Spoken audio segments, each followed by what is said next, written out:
Hi friends, welcome to my kitchen. இனிமேல் Christmas ஆரம்பித்தாச்சு. எல்லோரும் Christmas recipe போடுவாங்க, நானும் போட்டிருக்கிறேன் பாருங்கள். இது வந்து ரவையும் கோகோனட் தேங்காய் பூவும் வச்சு பண்ணியிருக்கிறது. இது வந்து நீங்கள் ஃப்ரெஷ் கோகோனட்டும் வச்சு பண்ணிக்கலாம், டெசிகேட்டட் கோகோனட் வச்சு பண்ணலாம். இது ரொம்ப ஈஸியான ரெசிபி தான்.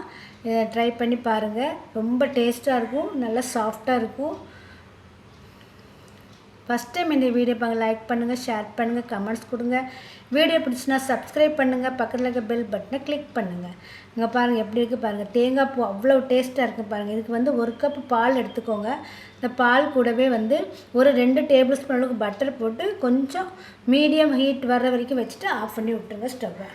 ரொம்பலாம் கொதிக்கணும்னு அவசியம் இல்லை, கொஞ்சம் இப்படி கொதி வந்தோன்னே நீங்கள் ஆஃப் பண்ணி விட்டுடலாம். அது ஒரு சைடில் எடுத்து வச்சுக்கோங்க. அடுத்தது கேக் ரெடி பண்ண போகிறோம். இதுக்கு வந்து 3 முட்டை எடுத்துருக்கிறேன். 3 முட்டையை நீங்கள் எக் பீட்டர் இருந்துச்சுன்னா எக் பீட்டர் வச்சு பண்ணுங்கள், இல்லைன்னா நீங்கள் விஸ்க்கு வச்சு நீங்கள் இது பண்ணிக்கோங்க. மிக்சியில் கூட நீங்கள் கொஞ்சம் அடித்து எடுத்துக்கலாம். விஸ்க் வச்சு ரொம்ப நேரம் பண்ணோம்னா மிக்சியில் அடிச்சுக்கோங்க. பொடித்த சர்க்கரை பவுடர் சுகர் வந்து 3/4 கப்பு போடுங்க. தேங்காய் பூ போடுறதுனால நமக்கு சுகரோட டேஸ்ட்டு கொஞ்சம் இருக்கும், அதனால் 3/4 கப்பு போட்டால் போதும். நீங்கள் இந்த இன்க்ரீடியன்ஸை நீங்கள் ஃபாலோ பண்ணிங்கன்னா உங்களுக்கு கேக் கரெக்டாக வரும். வீட்டில் ட்ரை பண்ணி பாருங்கள். ஓவன் இல்லாதவங்க பெரிய கனமான பாத்திரத்தை வச்சு அதுக்கு மேலே ஒரு ஸ்டாண்டு வச்சு கேக் டின் அதில் வச்சு நீங்கள் மூடி வச்சிட்டிங்கன்னா உங்களுக்கு பேக்கிங் ஆயிரும். இதில் வந்து 1 teaspoon baking powder, 1/2 teaspoon baking soda, அதாவது சோடா மாவோ, பிஞ்ச் ஆஃப் சால்ட் அதையும் போட்டு தனியாக எடுத்து வச்சுக்கோங்க. இதில் வந்து வெண்ணிலா எசன்ஸு 2 டீஸ்பூன் அளவுக்கு விட்டுக்கோங்க. உங்களுக்கு வெண்ணிலா எசன்ஸ் வேண்டாம்னா இந்த சமயத்தில் நீங்கள் ஏலக்காய் பவுடர் யூஸ் பண்ணிக்கலாம்.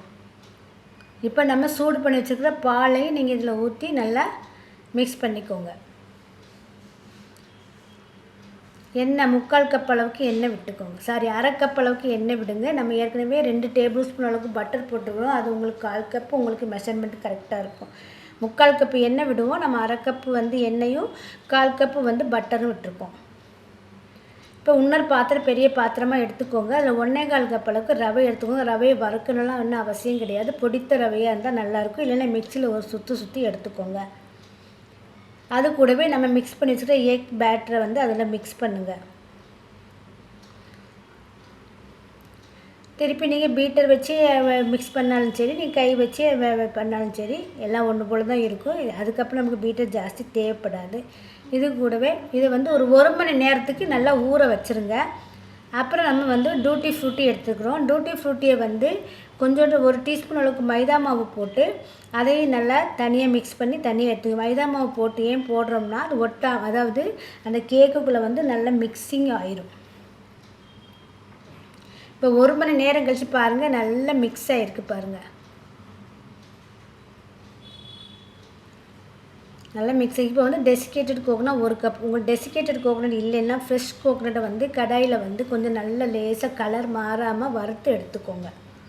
அதை இதோட யூஸ் பண்ணிக்கலாம். நல்லா மிக்ஸ் பண்ணுங்கள். உங்களுக்கு ரொம்ப கட்டியாக இருந்துச்சா கொஞ்சம் நீங்கள் பால் பண்ணிக்கலாம், ஆனால் இது கரெக்டாக இருக்கும். இப்போ டூட்டி ஃப்ரூட்டி எல்லாத்தையும் போடாதீங்க, கொஞ்சம் முக்கால்வாசி போட்டு மீதி எடுத்து வச்சுக்கோங்க. நம்ம கேக்குக்கு மேலே கொஞ்சம் போட்டு விடலாம். நல்லா மிக்ஸ் பண்ணுங்கள். கேக் டின் ரெடி பண்ணி வச்சுக்கோங்க. பட்டர் பேப்பர் போடுங்க, அதுக்கு பட்டர் தடவி எடுத்து வச்சுக்கோங்க. கேக் பண்ணுறதுக்கு முன்னாடி நீங்கள் அதெல்லாம் ரெடி பண்ணி வச்சுக்கோங்க. இதுக்கு மேலே மீதி உள்ள டூட்டி ஃப்ரூட்டியை மிக்ஸ் பண்ணுற மேலே ஸ்ப்ரெட் பண்ணி விடுங்க நல்லா அழகாக. அதுக்கப்புறம் ஓவனில் வச்சுக்கோங்க. ஓவனில் வந்து 180 டிகிரி 10 மினிட்ஸ் ப்ரீ ஹீட் பண்ணணும். அது வந்து 30 to 40 மினிட்ஸ் உங்களுக்கு ஆகும். ஸ்டவ்வில் வைக்கிறதுனால உங்களுக்கு அதே டைமிங் ஆகும் பாருங்கள். நல்லா பேக்கிங் ஆகிட்டு எடுத்து ஆற வைக்கணும். ஆற வச்சுட்டு அதுக்கப்புறம் பின்னாடி உள்ள பட்டர் பேப்பர்லாம் எடுத்துட்டு அதுக்கப்புறம் நீங்கள் பீஸ் போடுங்க. சுவையான சூப்பரான Christmas rava coconut cake ready ஆகிடுச்சு.